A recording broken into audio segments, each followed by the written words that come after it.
is Japanese pitcher Shōta Imanaga that's drawing a lot of interest this free agency? Find out everything you need to know on today's Locked On Red Sox.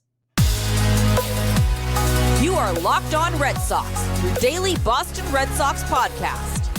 Part of the Locked On Podcast Network, your team every day.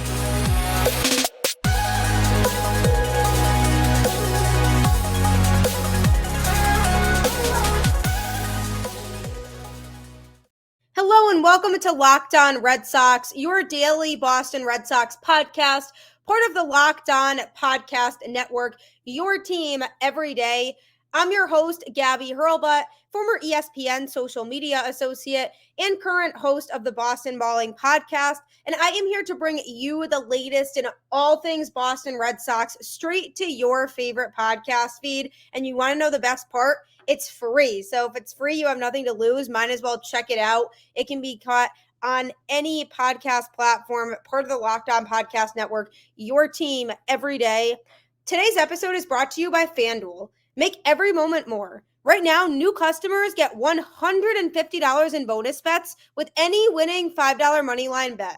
That's $150 if your team wins. Visit FanDuel.com/lockedon to get started. Thanks for tuning in to another episode of the show, and we still wait in angst for the Boston Red Sox to enhance their pitching staff, to create a more competitive rotation this offseason. And rumors are going around that the Red Sox are a team in the mix for Japanese pitching star Shōta Imanaga. Now, he hasn't gotten nearly the same amount of hype this offseason as Yamamoto did. And Yamamoto, will probably be an absolute star in LA. So props to him for picking a team he really wanted to go to and finding the right spot for him. But now the question becomes, who really has a chance at Shōta Imanaga? And is he somebody that the Red Sox could bring over here and help improve the pitching staff? So on today's show, I'm going to be going over everything you need to know about him, as well as discussing a potential trade for White Sox ace Dylan Cease. Does that make sense for Boston or no? And finally, going to be talking about an outfielder that the Red Sox seem to be focusing their efforts on and why he could make sense in Boston. So lots to discuss today, but the important one is Imanaga. He's been a little underhyped and underrated this offseason. He is a pitcher who can come and make the Red Sox rotation better. Now, granted, there's always risk involved when it comes to signing somebody who is unproven in Major League Baseball. So you don't know whether their skills are all going to be able to translate over, or if there's going to be a little bit of a grace period where that player is trying to figure things out and resettle in Major League Baseball. So that could happen. But one of the most important things to note about Shōta Imanaga is that he beat Team USA to win the gold medal in the World Baseball Classic. He was actually the winning pitcher for the Japanese team in the gold medal game. He drew the start against the U.S. and pitched 2 innings of 1-run ball with a pair of strikeouts, getting Cedric Mullins and Paul Goldschmidt, which are obviously great hitters. His strikeout of Goldschmidt was particularly impressive because he sent him down on 3 pitches, and that was the reigning National League MVP we're talking about here at the time. So what he threw to him on the 3rd pitch was just a nasty 84-mile-per-hour splitter on the low outside corner of the plate, completely tricked Goldschmidt. So he was really impressive in that game, and that goes to show that he can perform on the international stage. So many eyes were on these players during the World Baseball Classic, and it says a lot about a pitcher if he can pitch on that type of stage and not fold under the pressure. So when it comes to trying to find a pitcher to bring to the team that could help put the Red Sox back in contention for being a World Series team, we know that he's somebody who probably could handle the pressure of pitching in the postseason because he looked good against every country he faced too, not just against the U.S. He pitched in 3 games total during the WBC. Prior to the championship game against Team USA, he also had strong appearances against South Korea during pool play and Italy in the quarterfinals. He pitched 3 innings and allowed just 1 run with 3 strikeouts against Korea, giving Japan time to break open what had been a close game. He struck out Cardinals' Tommy Edman during that stint, who was playing for Korea in the tournament. And then against Italy, he pitched a scoreless inning of relief with 2 strikeouts, following up on a strong start by Shohei Ohtani. So he's had moments where he's in a national spotlight and he was able to perform, which makes me feel good about him coming in and being able to handle that pressure, especially pitching in a place like Boston, because there's a lot of pressure on you if you come and pitch at a place like Fenway Park. Lots of eyes on you, lots of people expecting you to perform at a very competitive and high level. So if he can do what he did in the World Baseball Classic and have seemingly strong starts every time without really struggling that much, that's super promising for him moving forward. Another thing to note about him that's positive is he bounced back from shoulder surgery to dominate. So he actually underwent season-ending left shoulder surgery in 2020, which was a procedure that also kept him out of the 2020 Olympics in Tokyo. But he then came back in 2021 and posted his best seasons ever in 2022 and 2023. So that to me feels like, as unfortunate as it was that he got injured and had to get surgery, it sounds like after the surgery, he became a better pitcher and was able to really maximize his talent because the last 2 seasons have been his best. Over those last 2 seasons, he went 18-8 in 43 outings with a 253 earned run average and 306 strikeouts in 291 2/3 innings. His ERA was well under 3 in both 2022 when it was a 2.26 and in 2023 when it was a 2.80.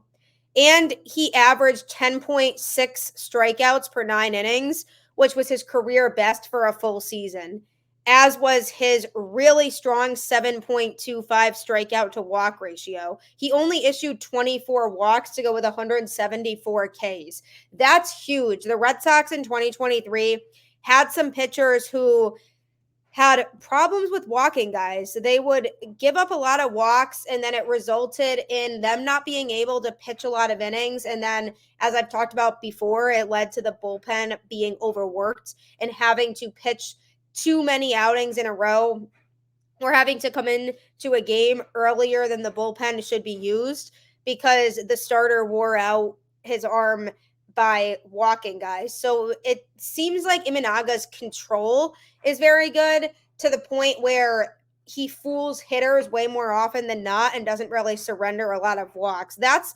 material for somebody that the Red Sox need in that front part of their starting rotation. If they're looking for a true number 1 or number 2, Imanaga being a number 1 is way too soon to say, but I think he definitely can be a number 2 for sure. He has good stuff, and he showed it off on the international stage.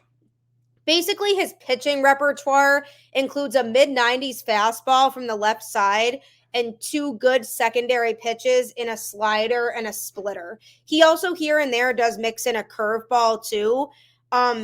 So between all of these pitches, he averages about 94.4 miles per hour on his fastball, 84.1 miles per hour on the splitter, 82.8 miles per hour on the slider, and 73.1 miles per hour on the curveball. That's very good fastball velocity for a left-handed starter and a high spin, which shows to me that that's a fastball that will generate a lot of swings and misses. And that's probably why his strikeout rate was so high in Japan. The splitter also intrigues me because he has very good velocity on that pitch. And with him being a lefty, it's very rare to be strong with pitching a splitter. Not many left-handers can even really throw a splitter much at all, but the fact that he has that pitch on his resume can already help put him above a lot of left-handed pitchers in terms of his ability level. So there's a lot of things about him that are important to note. He's 30 years old and he's played in 8 seasons in the NPB, which is the Japanese league, basically the equivalent to Major League Baseball. In 2023, over 22 games, he pitched to a 7-4 record with a 2.80 ERA and that 174 strikeouts. He pitched 148 innings. So because of all of that, there is a lot to highlight about him that is promising. The question now, though, becomes, are the Red Sox really one of the teams that he's considering? Are they a team that are on the top of his radar? Not much has come out about the Red Sox in terms of who they're really considering and they're serious about. So we won't really know how serious they really are about Imanaga and wanting to sign him. There could be other teams that are a lot more interested and are going to choose to offer him more money than what the Red Sox will, but we don't know that for sure. But either way, the Red Sox should be out there and be aggressive in getting him because he will be at least a 2 or 3 starter in the rotation, which will absolutely make the rotation better than what it is now. But at the end of the day, it's his choice. So whatever he decides is what will happen. But I'm hoping he ends up coming to Boston. Coming up, should the Red Sox trade for a White Sox pitching ace? Does it make sense? You'll find out next. Do you love sports betting? Is it something that you find yourself doing all the time? If so, FanDuel is the best place for you. The NFL regular season is wrapping up, but there's still time to get in on the action with FanDuel, America's #1 sportsbook. Right now, new customers get $150 in bonus bets guaranteed when you place a $5 bet. That's $150 in bonus bets, win or lose. The app is so easy to use, and there are so many different ways to bet, like live same-game parlays, find bets in the new Explore tab, make a parlay in the Parlay Hub, the best way to find popular parlays, and more. So visit FanDuel.com/lockedon and make your first bet a layup. FanDuel, official partner of the NFL.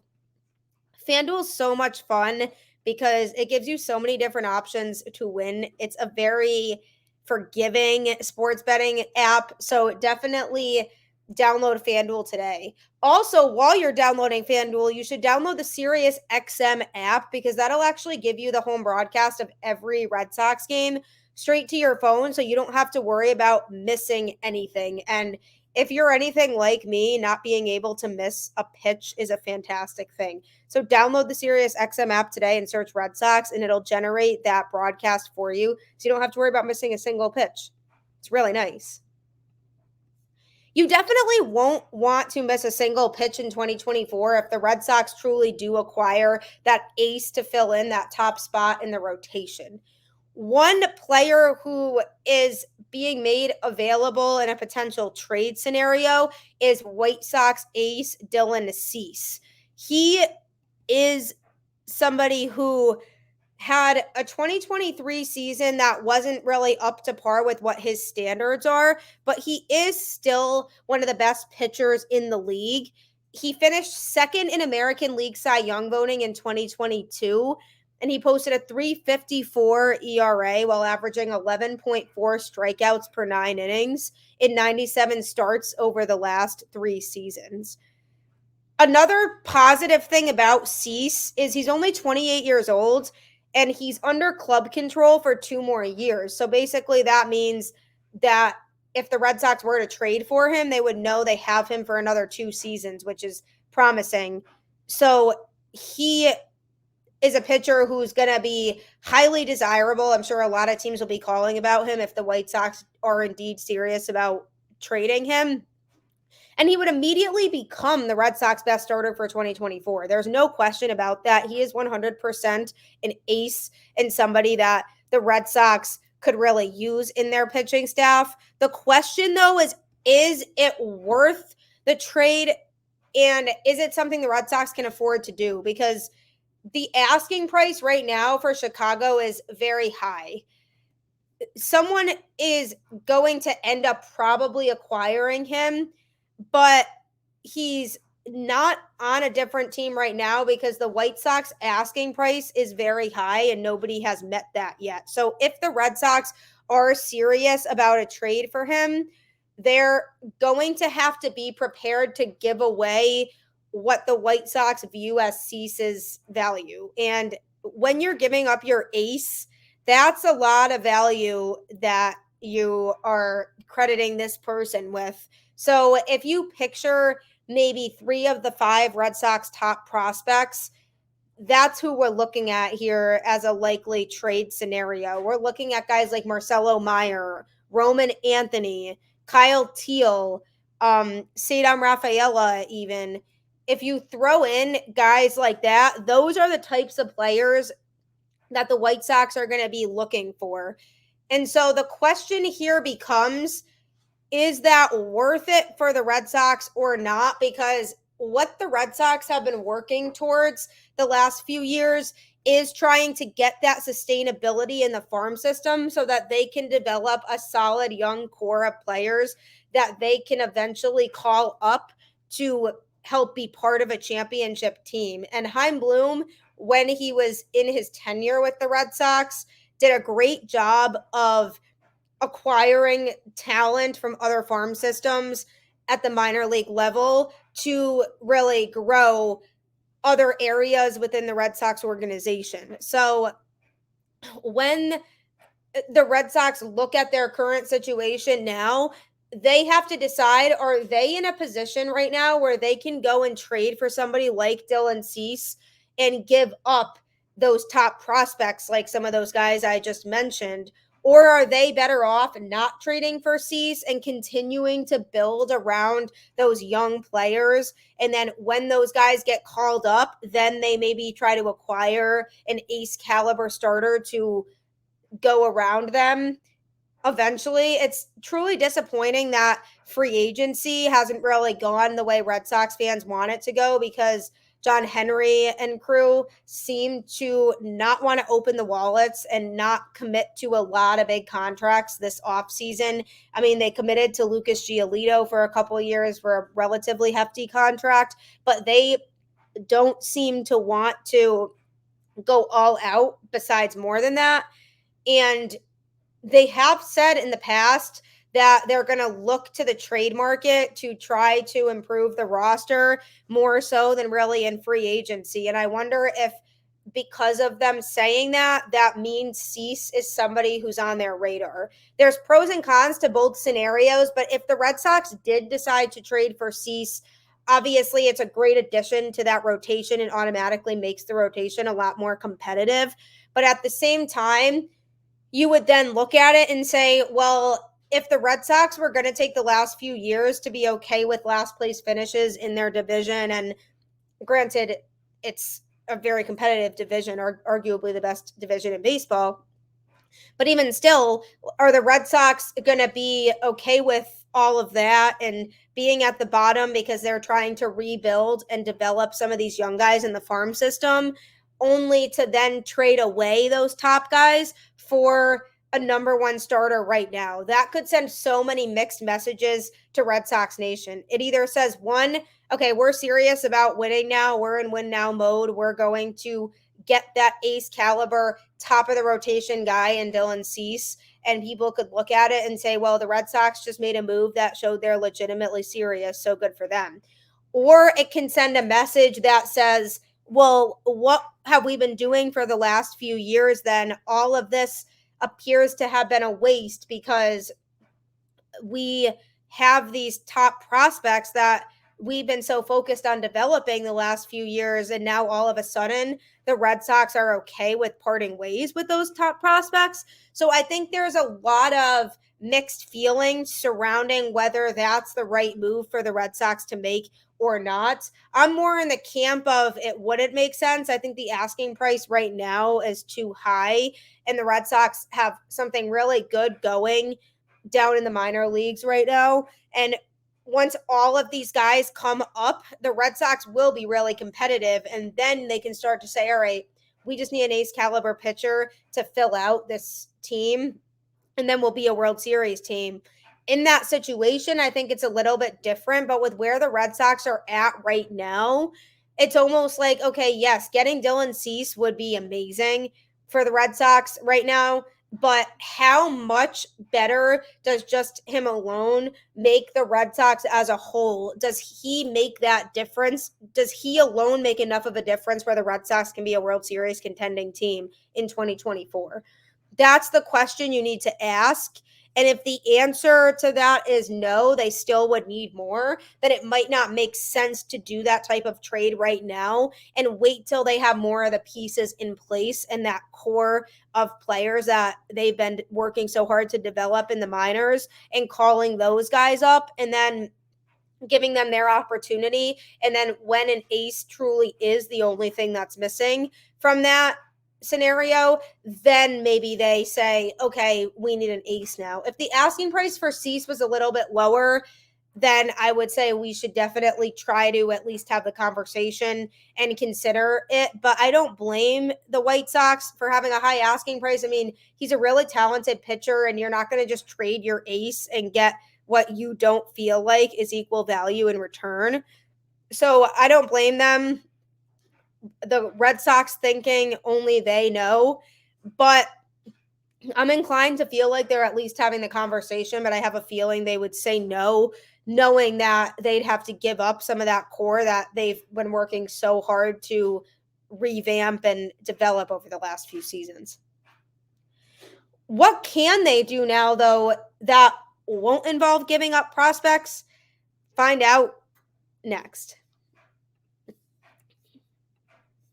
I know we come to sports to escape from some of the crazy realities of real life, but can we talk just for a minute about preparing for real life? According to the FDA, pharmacies are running out of antibiotics like amoxicillin right in the middle of the worst flu season in over a decade. This is scary. I can't imagine a more helpless feeling than if my fiance or one of my family members got sick while a supply chain issue kept them from the life-saving medication they needed. Thankfully, we'll be okay because of Jase Medical. The Jase case is a pack of 5 different antibiotics to treat a long list of bacterial illnesses, including UTIs, respiratory infections, sinusitis, skin infections, among others. This stuff could happen to any of us. Visit jasemedical.com and complete your physician encounter. It will be reviewed by a board-certified physician, and your medications will be dispensed by a licensed pharmacy at a fraction of the regular cost. It's never been more important to be prepared than today. Go to jasemedical.com and use offer code LOCKEDON to get $20 off your order. Having that security is definitely nice. You absolutely want to make sure you're feeling protected and feel safe. So purchase that Jase case today. Also, don't forget to download the SiriusXM app because you can actually get the home broadcast of every Red Sox game straight to your phone, so you don't have to worry about missing anything. Isn't that so non-stressful? So if you have to work late or something and you can't get home in time for when the game starts, you can at least put it on in your car and listen to it. So it's a great way to feel like you're not missing out on any of the action. So download SiriusXM today, and you also should subscribe to Locked On Sports today on YouTube, as Locked On has launched the first ever national sports 24/7 streaming channel. Locked On Sports Today is here for you 24/7, covering the top sports stories of the day with the local experts of Locked On, plus our national shows covering every league. Go to Locked On Sports Today on YouTube and subscribe to the first ever national sports 24/7 streaming channel. It's so exciting for Locked On, and it's a great way for you to stay in the loop on everything going on with sports. So definitely subscribe to Locked On Sports Today on YouTube. The Boston Red Sox are in a situation where it doesn't seem like they want to dish out a lot of free agent contracts this offseason, but there is a player that I think would be worth it for the Red Sox to bring onto the team this offseason, and that's outfielder Jorge Soler. The team missed out on Teoscar Hernandez. He ended up signing with the Dodgers. And that was a tough blow because that was a player the Red Sox really could have used, especially with his significantly high offensive numbers at Fenway Park. He's somebody that would have been a great addition in that outfield. But because they lost out on him, it almost makes getting another right-handed bat with power that much more crucial. They have a very lefty-heavy batting order right now, so bringing in a righty to help balance that out could be key. Jorge Soler is a player who doesn't have the same type of defensive ability as Hernandez does, but his bat could make him worth it anyway for the Red Sox. He is drawing other interest from teams like the Mariners, Diamondbacks, Blue Jays, Nationals, and his 2023 team of the Marlins. When he was in Miami, he batted .250 and crushed 36 home runs and 75 RBIs. He could fit in very well at the top of the Red Sox order and fit in very well with what the Red Sox are trying to do longer term. He opted out of the final season of his 3-year, $36 million contract with the Marlins following this past season, and they might still be able to bring him back, but the Red Sox should very much be as much in the mix for him as they can. And I say as much in the mix because this is the type of player that it seems like almost is a must at this point. He recorded 75 RBIs in 2023 and scored 77 runs. He also hit 36 home runs and had an on-base percentage of .341 with a slugging percentage of .512. Those are good offensive numbers, and his bat could do absolute wonders at Fenway. The reason that I would love to see him in a Boston Red Sox uniform is because he's a talented veteran player who can come in here and help out some of the younger guys. Although he's not the best defensively, his bat might cancel that out anyway and make it worth it for the Red Sox. And because of the fact that they already have an overhaul of outfielders, so it could give them a good chance to wheedle out the outfielders who aren't as strong. For example, if they were to bring in Soler, then they could move Yoshida to a full-time designated hitter position because his defense is very much not that strong.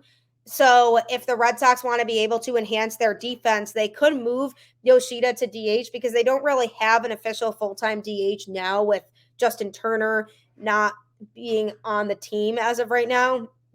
So Yoshida could be that guy who plays DH primarily, and then the starting outfield could look something like Tyler O'Neill, Jorge Soler, and Jarren Duran, and then they can try to trade Wilyer Abreu for pitching because he's somebody who will probably get some good value, a good return, because when he was called up in 2023, he was hitting the ball very well and played good defense. So that's probably attractive to teams. Again, it's not a huge sample size with him, but I think we saw enough from him where he would draw interest from teams. And that's all we need right now is for him to draw interest. And if the Red Sox were to move him, they could hopefully get, a young controllable starting pitcher out of the deal. And then they could keep Rafaela on as a fourth outfielder who also platoons in the infield. And then Rob Refsnyder, who pretty much is the utility guy that plays wherever. I love him for that, for being able to be that flexible guy who can really play at any spot in the infield or the outfield. So that would be a solid starting outfield. That would be a better outfield than they had in 2023 overall in terms of the combination of offensive and defensive ability between all three. There isn't really a major defensive liability there. So Soler's defense isn't the best, but it's not where Yoshida's was. And I don't want the Red Sox to move Yoshida. I think unless the best opportunity in the world comes up and they can't turn it down, I think it makes sense to keep Yoshida. You can't really write him off after one season, especially because he was trying to get himself acclimated, and Fenway Park's not an easy park to get acclimated to when you're playing on it for the first time.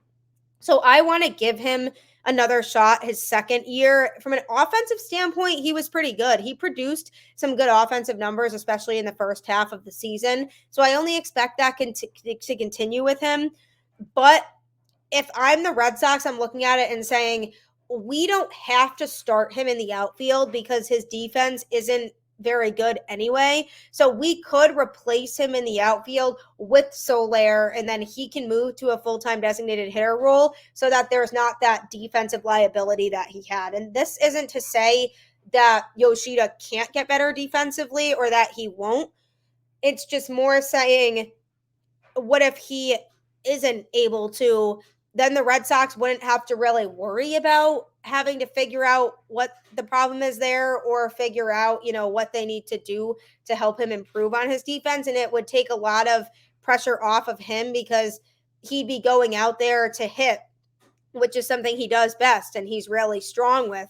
And you can tell he's much more confident at the plate than he is in the field anyway. So mentally, it could be a good situation for him because it could make him feel like he's in a spot where he has less pressure on him and he's only doing something that he truly feels comfortable doing. So there's a lot of question marks with this still. Do I think Jorge Soler would be a fit? Absolutely. I think, offensively in Miami, 250 isn't the best for, a batting average, but it's a good enough number where there's definitely promise there, and especially at a park like Fenway, he could really excel there. And I think for him, I don't blame him for opting out of the last year of his contract and exploring free agency and seeing what's out there. But because he did that, the Red Sox have to make the best offer for him if they're serious. They absolutely have to. They have to give him basically an offer he can't refuse. And again, because Hernandez chose to sign with the Dodgers instead, it becomes even more important that the Red Sox land somebody like Soler because the talent is definitely there. It fills a huge need for the Red Sox in the outfield and balances out that lineup with another right-handed bat. So it could put them in a good spot for the lineup come opening day. So again, only the Red Sox know what type of decision they're going to make on the outfield situation, but hopefully it's a good decision. Don't forget to download the SiriusXM app and search Red Sox, and it'll generate the home broadcast for you of every game, so you can always be listening in even if you can't watch it live. It's so fun. It's great, so I highly recommend you doing it. Also, subscribe to Locked On Sports today on YouTube because we as a network have launched the first ever 24/7 national sports streaming channel. It's the only network that has it. If you don't have time to sit and scroll through Twitter and catch up on all the big sports news, you can go into the stream and it'll always be on no matter what time of day it is, what time zone you're in. There's always going to be somebody on there, and people are keeping you updated from Locked On everything going on in sports with all of our talented hosts. So subscribe to Locked On Sports today on YouTube as well. As always, keep the faith, go Red Sox, and I will catch you on the flip side.